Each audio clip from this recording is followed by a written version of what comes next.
Earlier this afternoon, the Secret Service spoke in their first news conference since former President Trump's attempted assassination.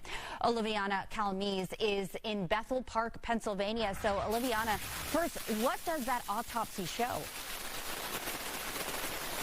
Hey, Rashi. Well, we got this autopsy of the shooter, Thomas Crooks. It's pretty clear-cut. It says he died by a gunshot wound to the head. Secret Service sniper was the one who fired the shot that killed him just moments after he fired toward the former president.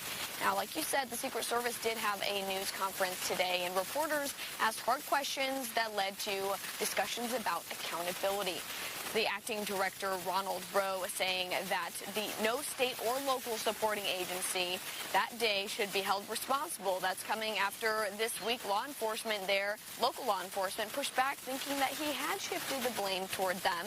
Today, though, he did also provide a more detailed timeline, and when asked about if anyone's been fired or if anyone would be in the future, he said he's commissioned a task force to look into disciplinary action.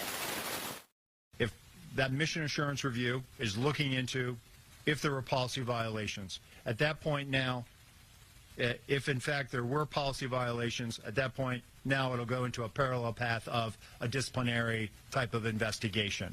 And if in fact there were policy violations and they are substantiated, those employees will be held accountable.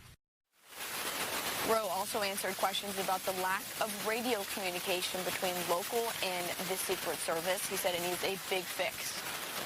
It was so apparent to me that in this incident, in the final 30 seconds, which has been the focus of what happened before the assailant opened fire, there was clearly radio transmissions that may have happened on that local radio net that we did not have. And so we have to do a better job of co-locating, leveraging that counterpart system.